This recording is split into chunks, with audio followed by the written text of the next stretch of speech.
Hello friends, आज मैं एक नई वीडियो में एक नई टॉपिक के साथ आपके साथ प्रस्तुत हूँ। इसका नाम है गोस्वामी तुलसीदास। फ्रेंड्स, आपके कोर्स में 4 नंबर का एक कवि परिचय आता है, कवि या लेखक परिचय। ठीक है, इसके अंदर उनका व्यक्तित्व और कृतित्व ये दोनों उनको संक्षिप्त रूप में लिखने होते हैं, तो इन पर आप चर्चा करेंगे आज। और इसको जो ये मैटर दिया है मैंने, इस वीडियो को, इसके मैटर को आप निबंध के रूप में भी आप इसको तैयार कर सकते हैं, क्योंकि कवि का एक निबंध आता है, कवि या लेखक, प्रिय कवि या प्रिय रचना, उसमें भी ये मैटर काम आ जाएंगे आपके लिए। तो आज हम लेंगे गोस्वामी तुलसीदास पर उनकी संक्षिप्त जीवनी पर हम प्रकाश डालेंगे। इनका जन्म गोस्वामी तुलसीदास का 1532 ईस्वी में उत्तर प्रदेश के बांदा जिले के राजापुर गांव के अंदर हुआ था। गोस्वामी तुलसीदास का जन्म 1532 में उत्तर प्रदेश के बांदा जिले के राजापुर गांव में हुआ था और ये वैष्णव संप्रदाय में दीक्षित हुए थे। इनकी मृत्यु 1623 ईस्वी में मानी जाती है। परिवार के रूप में संक्षिप्त परिचय: पिता का नाम आत्माराम, माताजी का नाम हुलसी, पत्नी रत्नावली। जैसा कि हम जानते हैं कि पत्नी की प्रेरणा व्यंग्यबाण से, फटकार से, ये पत्नी के मोह में जो इतने आकृष्ट हो गए थे और इनके व्यंग्यबाणों से आहत होकर के और इन्होंने गृहस्थ जीवन का त्याग कर दिया था और वैराग्य जीवन अपना लिया था और राम भक्ति में प्रवृत्त हो गए थे। तो इनके राम भक्ति के इस जीवन में पत्नी जो रत्नावली है, इनका बहुत बड़ा योगदान। फिर जब पत्नी की फटकार से, ये गृहस्थ जीवन से विमुक्त हुए, तो गुरु ने इनको संभाला। गुरु बिना ज्ञान कहाँ से लाए, ये उक्ति चरितार्थ हुई। गुरु संत नर हरिदास या संत नर हरियानंद एक ही है। इन्होंने इनको संभाला और इनको अलग अलग धर्म ग्रंथों का परिचय कराया और भटके हुए मन को शांत किया, एकाग्र किया, राम भक्ति में प्रवृत्त किया। फिर भाषा, अवधी, ब्रज और संस्कृत भाषा के ये प्रकांड विद्वान थे। तीनों भाषाओं पर इनकी अच्छी पकड़ थी। रचनाएं, इनके रचनाएं बहुत है, लेकिन जो प्रामाणिक जो ग्रंथ हैं वो माने जाते हैं 12। उन 12 को भी हम 2 भागों में बांटेंगे। सबसे पहले अवधी भाषा में कौन कौन से ग्रंथ हैं? तो सर्वप्रमुख, सर्वमान्य, विश्व प्रसिद्ध ग्रंथ है, उसका नाम है रामचरितमानस,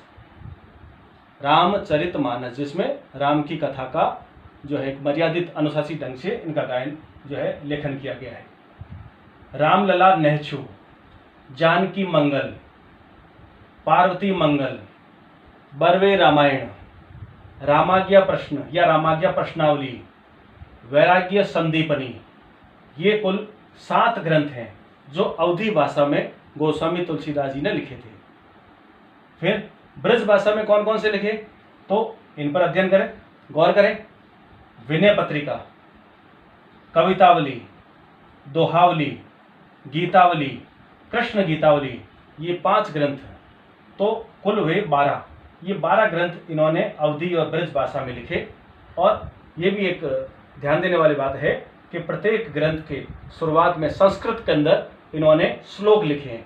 भगवान की स्तुति की है, महादेव की, भगवान गणेश की, राम की और अलग अलग माता की, बजरंगबली की, इनकी स्तुति की है संस्कृत में। भक्ति, इनकी भक्ति का जो प्रकार है वो दास भाव की है। भक्ति अलग अलग रूप में की जाती है। इन्होंने खुद को दास और अपने इष्ट जो राम हैं, तो इन पर समर्पण भाव से इन्होंने भक्ति की थी, तो दास भाव की भक्ति मानी जाती है। और हिंदी साहित्य के अंदर इनकी पहचान भी विद्वानों ने, आलोचकों ने, समीक्षकों ने जो की है कि भाई हिंदी साहित्य में बहुत सारे कवि हुए हैं, लाखों कवि हैं, लेकिन 2 ही कवि सर्वश्रेष्ठ हैं। तो इनकी एक पहचान अलग है और इनकी एक उक्ति है इनके बारे में: सूर तुलसी शशि उडगन केशव दास, अब के कवि खद्योतसम जह तह करत प्रकाश।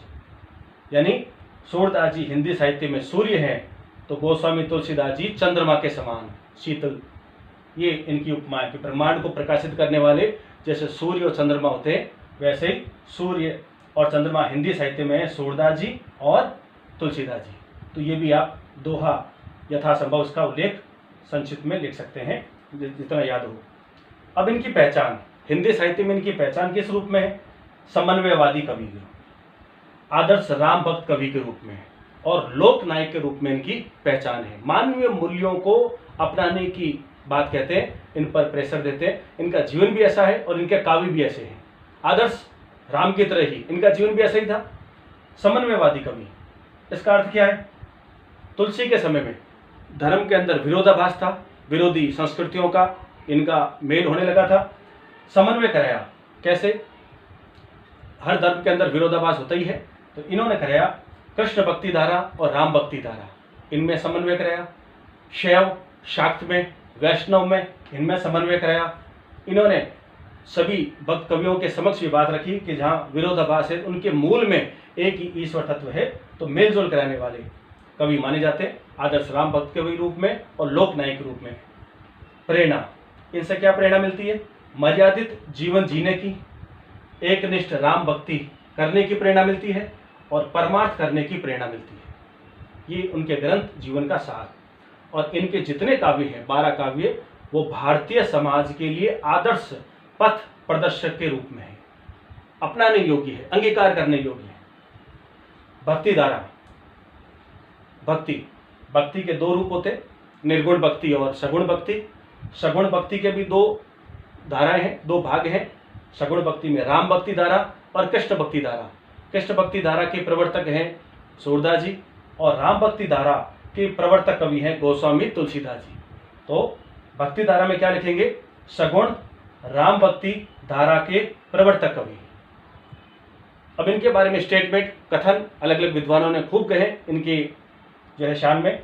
तो विदेशी जो है ग्रियर्सन, इनका कथन है कि गौतम बुद्ध के बाद कोई अगर बड़ा लोक नायक अगर है, भारत में कहलाने लायक है, तो वह है गोस्वामी तुलसीदास।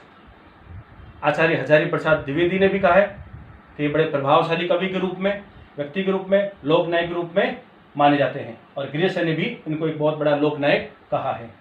छंद, इनके समस्त ग्रंथों के अंदर अधिकतर जो छंद हैं वह दोहा, चौपाई, कवित्त और सोरठा, इन छंदों में इन्होंने अपनी रचनाएं जो है की है, छंदबद्ध की है। अब बात करते हैं उनके मुख्य ग्रंथ रामचरितमानस के बारे में। ये एक महाकाव्य है, आदर्श है राम के चरित्र की कथाओं का। इसमें 7 कांड हैं, अवधी भाषा में लिखा गया है, मुख्य रूप से जो भाषा है अवधी है। और इस महान ग्रंथ को गोस्वामी तुलसीदास ने बहुत कम समय में इसको पूर्ण कर दिया था।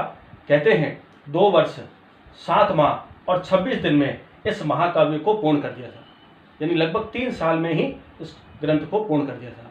और इनकी ख्याति विश्व प्रसिद्ध है, कई भाषाओं में इनका अनुवाद हो चुका है। और आदर्श भटके हुए व्यक्तियों के लिए एक आदर्श है ये समाज के लिए, और एक उत्कृष्ट महाकाव्य के रूप में ये रामचरितमानस का पठन होता है, गायन होता है और अंगीकार करने योग्य है, इसका पठन होता है। ये इनके ग्रंथ, इनकी रचनाओं और इनकी जीवनी पर हमने प्रकाश डाला, गोस्वामी तुलसीदास के कृतित्व पर, व्यक्तित्व पर। और ये जो तथ्य है ये आप निबंध के रूप में आ जाए, प्रिय कवि या प्रिय ग्रंथ, उसमें आप लिख सकते हैं। और प्रिय कवि तुलसीदास आ जाए तो उसके अंदर भी आप इसके संक्षिप्त, गागर में सागर, कम शब्दों में हम इनके कृतित्व और व्यक्तित्व के बारे में लिखेंगे तो निश्चित रूप से बेहतर ढंग से प्रस्तुत करेंगे। तो 4 अंक हम निश्चित रूप से प्राप्त कर सकते हैं। आशा है कि आपको ये वीडियो पसंद आया होगा। सरल ढंग से मैंने समझाने का प्रयास किया है, आप चाहे तो इसका स्क्रीनशॉट भी ले सकते हैं। धन्यवाद।